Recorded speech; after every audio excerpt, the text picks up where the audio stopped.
Today I fucked up watching porn with my parents. So this happened a few weeks ago, but I'm still not over it, so thought I would share. A few weeks ago, my stepdad walked in from work with an unlocked Amazon Fire Stick, thinking he'd hit the jackpot. My mom and stepdad are both big into films and series, so though this could end all their subscriptions with Netflix sect. As most parents, mine are fairly clueless when it comes to technology, so whenever they buy something new like this they call on me, the 27-year-old son, to come help them out. I happily agreed, but warned them that not only was this device against the law, but also pretty terrible. I was adamant I'd prove this to them so they didn't get lumbered with either a fine or shitty quality movies and series. So I get to their house, plug it in and take a seat between the two of them on the sofa. This isn't a massive sofa, so we're pretty close to one another. My mom is also partially deaf, so whereas most households would have their volume set to, let's say, 20,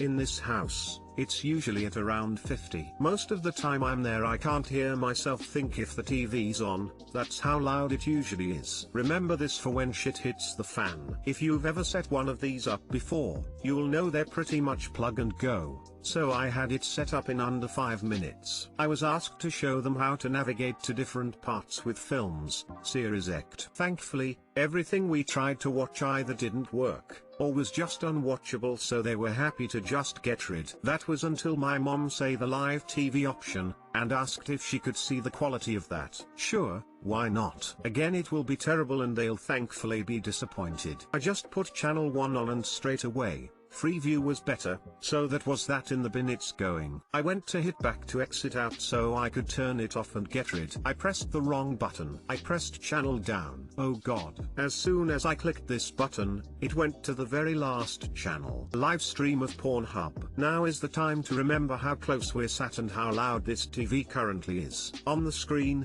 out of nowhere, was a guy sat on the sofa, girl in reverse cowgirl, legs spread and getting her back doors well and truly smashed in by some very well gifted guy. Not only that, with the position she was in, she had basically turned into a human water fountain that was landing just in front of the camera. The squelching, slapping and moaning noises will forever haunt me. I didn't know what to do. My mom was screaming, the girl on the TV was screaming, I looked at my stepdad and his jaw was on the floor. I frantically start hitting any button I can to try and get me out of this nightmare, but for a good few seconds, nothing happened. It finally turns off and my mom and stepdad look at each other and just burst out laughing. I'm sat here, in the middle of them both, feeling younger and more embarrassed than I ever have in my life. Still now, I can't go to the house without them bringing it up as a massive joke, when I'm truly still haunted by the whole thing. Too long didn't read, my stepdad bought a Fire Stick, I set it up for them, I pressed the wrong button and I ended up watching a live Pornhub stream on full blast whilst sat between them. I couldn't get it to turn off at first and hated my life when I finally could. Edit. Wow. Went to sleep and work and this did well. Thanks for all the awards. For all those saying that the Fire Stick is just as good as anything else and I must be stupid the way I set it up.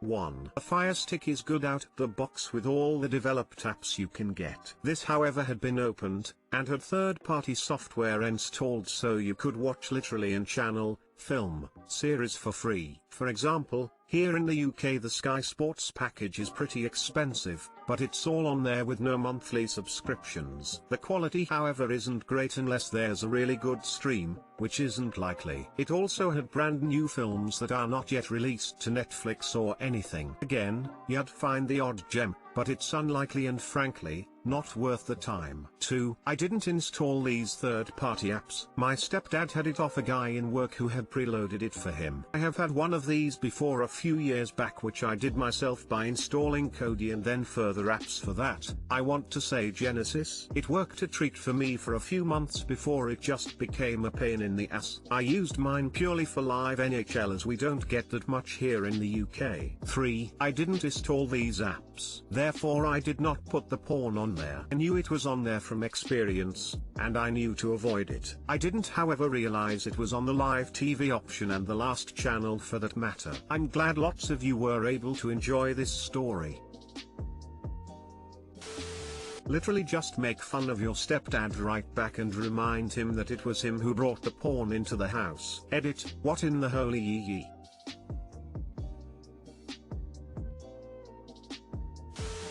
How do you get Pornhub so easily on the Fire Stick? Asking for me. I'm asking for myself.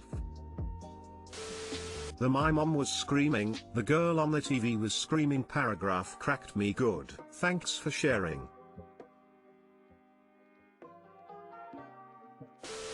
Similar incident, but with my kids. I got Cody running and showed my kid, probably about 7 at the time, how to use it. All went well until I heard obvious sex sounds coming from the living room. Go running in there and he was watching a porn parody that had a very similar name to a cartoon he wanted to watch. That was the last day of Cody. Been paying for all my content ever since. Sheesh. Horrible experience. Hopefully your kid will forget. Was it the last of Cody, or last of Cody in the living room? Haha! Exclamation mark. Congrats, one of the only people in the world who has watched porn with their parents. Cherish this moment. Today I fucked up by owning a huge box of expired condoms. For context, my mum moved houses and during the move she and my sister found a huge box of expired condoms in my old room. I haven't lived at my mum's since I was 18 and at the time I didn't have a girlfriend, so they were quite shocked. I had to tell them the story how I acquired my collection of unused protection. When I was 14 years old, me and a friend went on a first holiday trip without any parents. It was on an island on the coast of my home country. Believe me, it is not as cool as it sounds. Anyway, this freedom gave me the courage to go and try out a condom.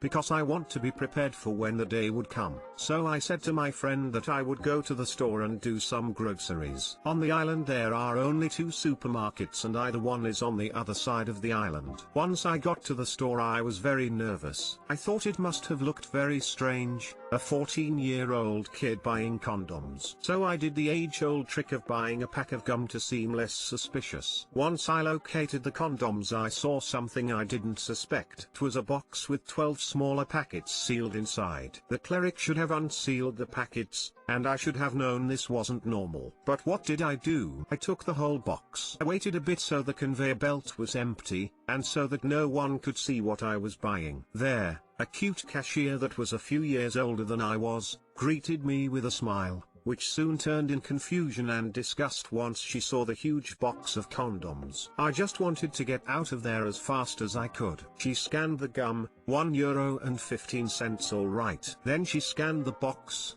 €4.30. However, there was some confusion. She didn't trust it fully and tried scanning it again. Then the cashier requested backup. This sadly took a moment, and by the time backup came to help her, a huge line accumulated behind me, the thing I didn't want to happen. The backup, a girl in her early 20s, gave me the same awkward greeting as the younger cashier. In the end she figured out how to scan the huge box and gave me this horrific sentence, that is then year 52,75. I should have just said that this was a mistake, that I just wanted one packet, that I was not going to need them until I was much older. But what did I do? My 14-year-old stupid ass took my wallet and paid. Red as a tomato, I took the plastic debit card and pushed in my PIN code. While tears were welling up, I rushed out the store, but then remembered that I said to my friend that I would go grocery shopping. Fuck. I had 2 choices, either go back and face the girl again, or cycle all the way to the other side of the island and do my shopping there. Of course I chose the latter. In the end I had to tell the whole story to my mum and sister. I hope you got some of the same enjoyment out of this story like them. Too long didn't read.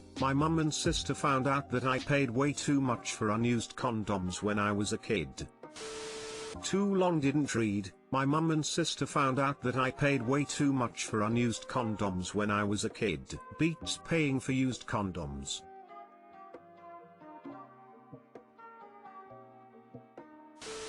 Mate, you missed a trick. I used to buy sweets and things from the corner shop, then sell them at school for twice the price. You could have been the local condom dealer, single-handedly keeping your local area sex safe and protected, saving other kids the embarrassment of going to a store. My friend from HS used to buy the 99-cent Arizona cans and sell them for $1.50. He would have a net profit of $50 a week just from iced tea. He then moved on to more college-oriented goods once he graduated. Now he runs his own business. I bought a 12-pack I think just before heading to college for my freshman year. Came home the next summer with that unopened 12-pack packed in my stuff.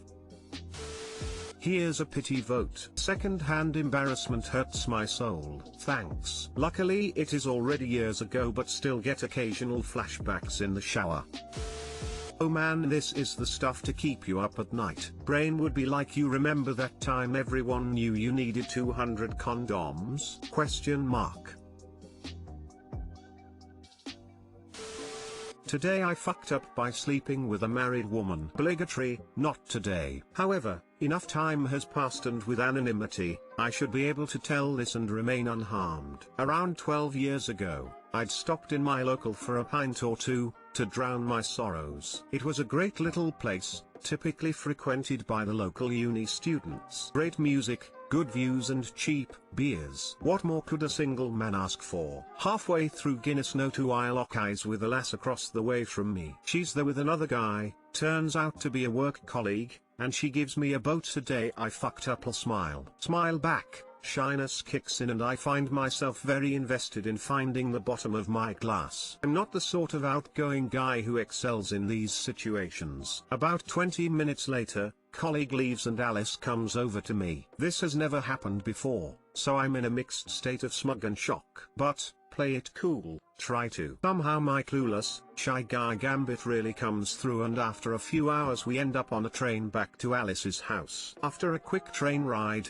which seemed to take absolutely forever, as Alice made her future intentions very clear, Big Head was fully disengaged. Little Head is doing all of the thinking right now, so I'm not paying much attention to my surroundings at his point. I'm more interested in the goings-on, obviously. The next morning when I'm slightly more alert, I can't help but notice photos of a man around the house. Wedding photos, holiday photos, and one that really stands out as the guy is in camouflage, with a somewhat sandy background. Notice the big gun and the chest rig. This isn't a holiday snap. Fuck. Alice, who the hell is this?